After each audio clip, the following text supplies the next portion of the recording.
Hey everybody, welcome to this edition of Bird Brain 66 with your hosts Andy Teague, myself Brian Bretsch, and in this particular episode we are going to talk about the Upper Deck SP Legendary Cuts, to talk about the whole series of cards. So with that, I'm going to turn it over to Andy. What are your first initial thoughts on this run from 2001 to 2009? Well, this is one of those series that I kind of like and don't like all at the same time. I'm not going to say great player selection, but there's obviously we get the usual suspects of Cardinals in here. Musial and Gibson, Ozzie, Brock, and then we don't get enough. I mean, obviously there's some other guys, Hornsby, Frisch, and guys like that. Obviously, we always want to see in different sets.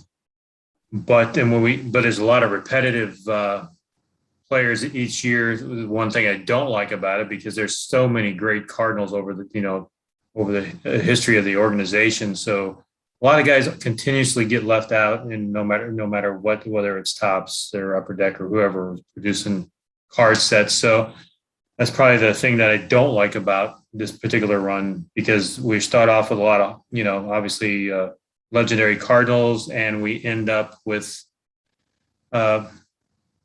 three players that one of them is legendary, Pujols at the end of the run in 2009, and with Ankiel also, and Ludwig, and not taking away from anybody's career or anything like that, but it's just an odd sort of cards in an unusual way to end the series when you start out with basically almost all Hall of Famers here, but then you turn it over to the players that were actually still playing at the time that was being produced. So there you go. So there's my initial reaction to that. And not saying I hate it, the run, but definitely one of my favorites. One of my always, and this because I always say this, and one of my favorite guys here, I got to put him up, is he's only got one card in this run, but I did have to put Old Bottomley out there because, and again, I always have to mention the hat. It still cracks me up to this day to look back at all those photos of him, and his hat is always crooked. So, yeah, what really drives people nuts today about the players? Oh my God, they got to have their hats on straight when they're like, no. When Jim Bottomley was doing it in the freaking 1920s, man. He was a trendsetter with that. So I always want to mention that, because I don't want anybody to think that's something new that just has recently happened in the past decade or two. So that's been going on since the 1920s. So, and he was the grandfather of the crooked hat. So exactly, Jim, his props. Anyone out of the the run from 01 to 09, is there out of any one year in particular that really jumps out to you, whether it's the look and feel of the entire card, or there's just the right number of Hall of Famers in there?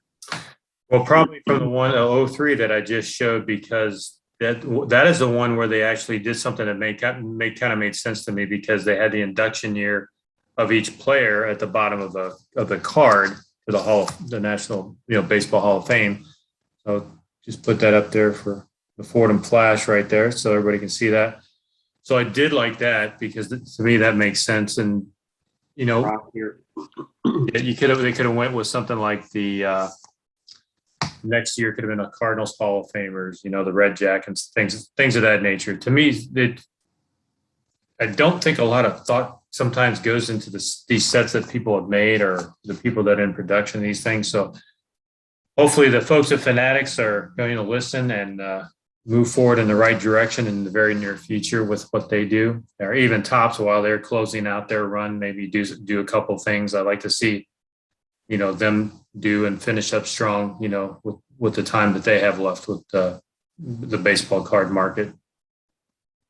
And whether or not it's ever going to really truly end, because I'm sure there's going to be some magical lawsuit that'll come up at some point that will allow Topps to produce for a while. Just again, hearing some of the backdoor activity that took place. Well, I kind of like, I agree with you. I like the 03 set with the Hall of Fame numbers in there. If you count the short prints in 2003, there's 11 4 short prints.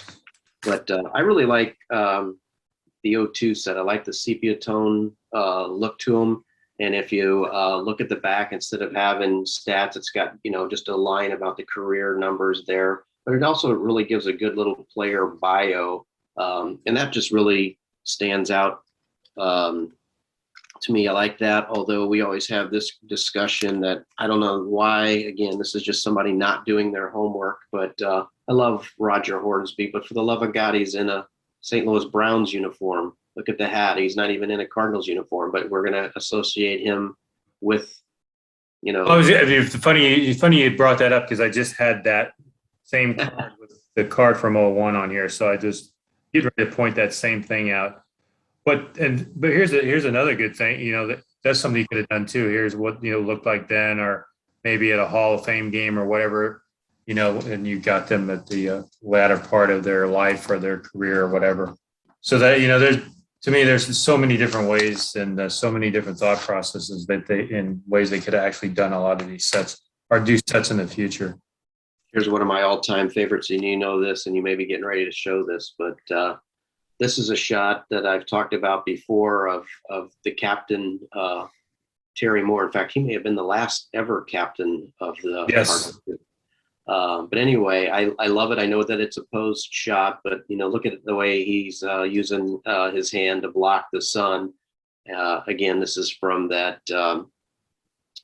2002 set. Again, great bio on the back. But so here's a guy that played for the Cardinals and then ended up in his retirement living across the river in Collinsville, Illinois. So I got to give a shout out to home of the ketchup bottle and the annual horseradish festival in Collinsville. But love Terry Moore, and great shot of one of your favorites, Cha-Cha there. Yes. Well, and here we go. So we got a great photo there, and then let me go ahead and pull up Mr. Brock. And why we have an out of focus photo of Brock, and it's like this is Upper Deck too, Right. I expect the quality to be so much more, and it's like of all the pictures you pick of Brock, it's out of focus and it's very grainy. Right. Going back, here was the other one that I showed just a few minutes ago. What were they? Great photo right there. Yeah.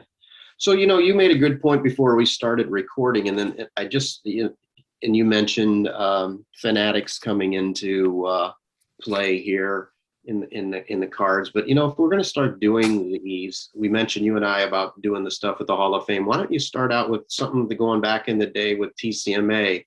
Where there's 2009 with Ankiel. Love Ankiel, one of my favorite Cardinals, and love him in the broadcast booth. So, and he, Pujols, and Ludwig finish out the 09 series in the SP series for the Cardinals. So why don't we go back to what you were mentioning? I love this one of Gibson and the shot of him. That's one of the short prints from 03. But we talked about it. Let's start out with like the 1910s, that whole decade into the teens, and let's pick, if you're gonna have a set number of 7 to 10 cards, pick the eras, almost kind of like when we talk about what TCMA does.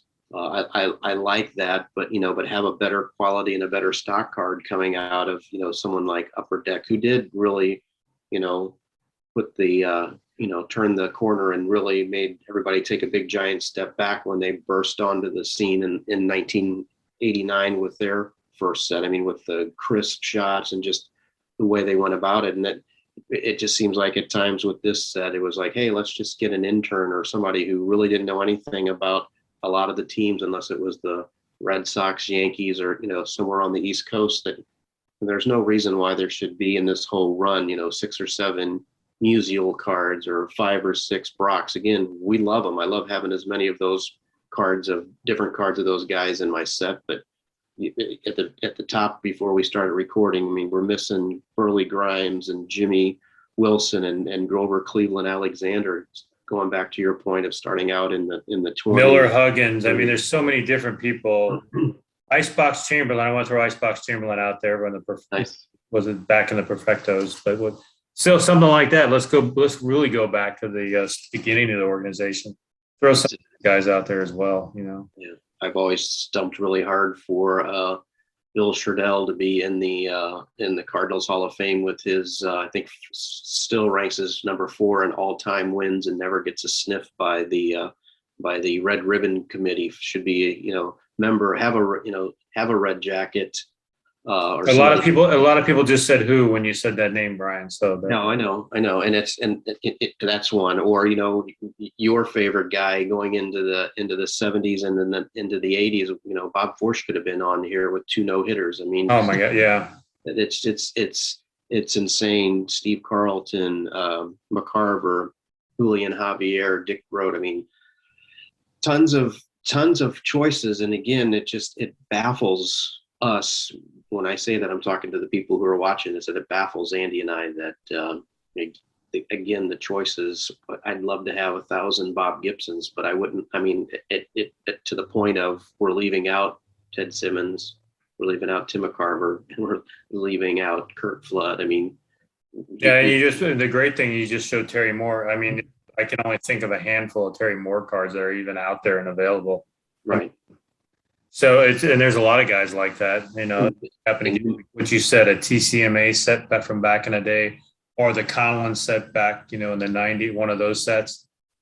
You will never see another card of any of those guys again, because they're just not out there and they don't exist. Yeah, Grimes and Alexander, of course, and Roger Brezhnehan and Jimmy Wilson. I mean, come on, these guys have to be on some of these great tribute cards or these Hall of Fame cards or whatever. And it's just simply, we talked about it before we started recording. It's just nobody is doing their homework, or again, it's just a set of the same people and they don't do any research instead of, hey, why don't you call the Cardinals organization and ask, somebody within their organization, somebody within, the Texas Rangers, within the Baltimore Orioles, within, all the teams, and get their input instead of, just always going and using the same stinking players. You know what I would really like to see, and this is a funny one. He just passed away, but I would love to see a tribute to Bill Verdon. I mean, he came up through the Yankees organization, but was with the Cardinals for a season and a half before he was traded to the Pirates. What a great, why isn't he on the Cardinal card? Or, we need more Red Shandies cards. We need, I don't know. It's to what we talked about. I mean, for what it's worth, in terms of the 9 to 11 cards, it does the trick. But after you look at the run, like you have them set out right now, 5 or 6 of the same players, when at the cost of other players, to me is just kind of like, the look and feel of it overall is good as it changes through times. A couple of fuzzy photos like you talked about, but in terms of, is this something that I want to have the complete run of? I honestly, I don't, and I don't know if I do want it, because it's, again,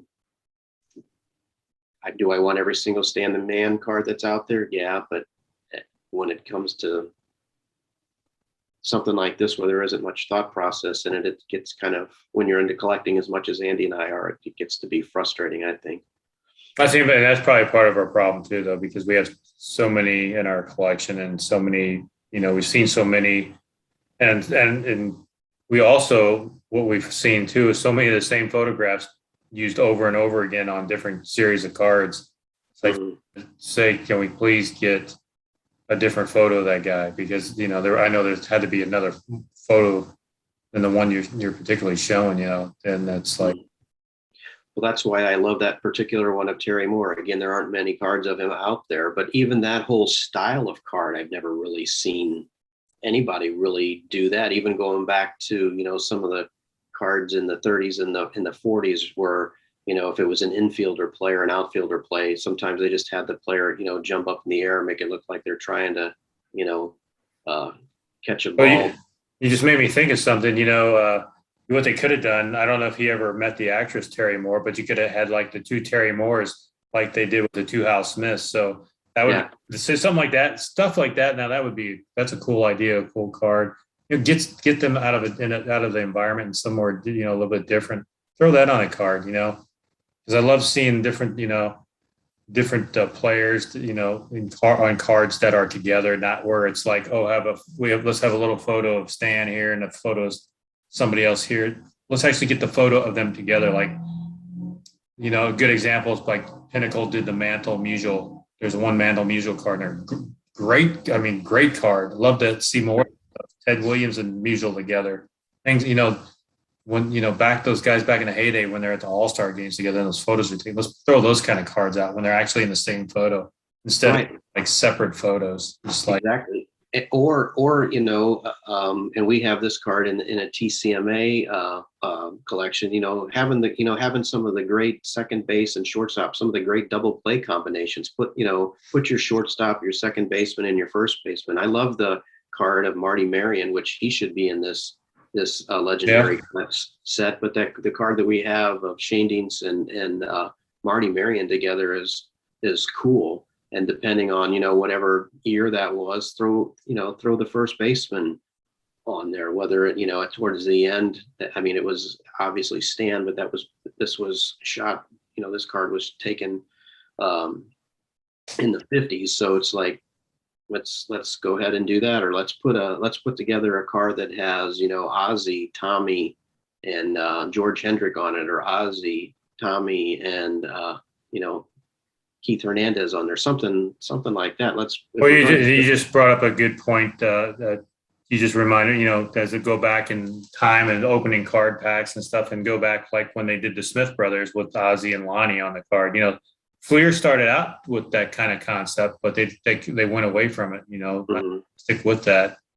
So the running red, or was it the running Redbirds or the running Reds or whatever they had on there? The running Reds, yeah, running Reds, but it should have been Redbirds. But yeah, stuff like that when you have 4 or 5 players, from a not a team photo, but something other than the team photo.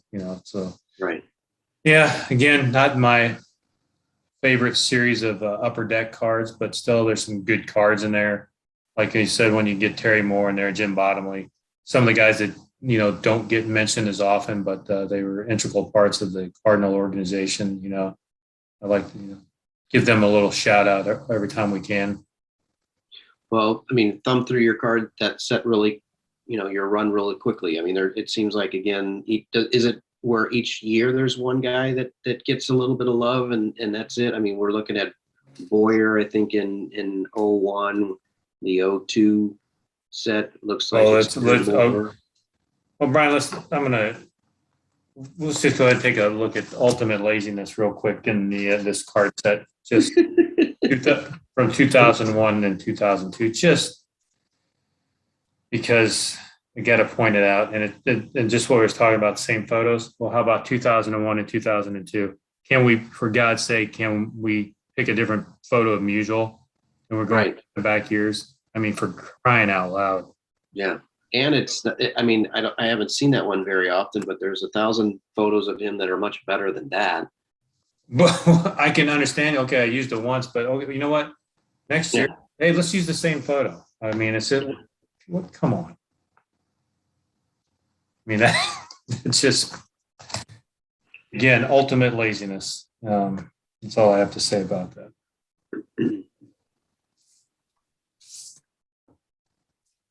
There's one particular guy, and Musial is literally in every one of these sets except for the last 2 years, which was 2008 and 2009, where they went with current players. Right.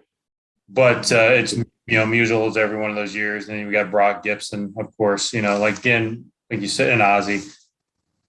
Love having those good cards of those guys, but again, one more time, it's so much better when you have an array of players. So if you're going to me, it's telling a story. The cards tell a story, and it's like you're telling the history of baseball or the history of football or hockey, whatever you happen to be collecting. But when you only show the same, 5 dudes all the time, it's like, well, you don't really get that history lesson in there. And it's like, you want people to open a pack, and see a guy from 1920 that, of course we've heard of Dizzy Dean and Roger Hornsby, but there's, tons of other guys, Warnicki and guys like that, where's these guys at? Because I'd like to know more about these guys, so. Right.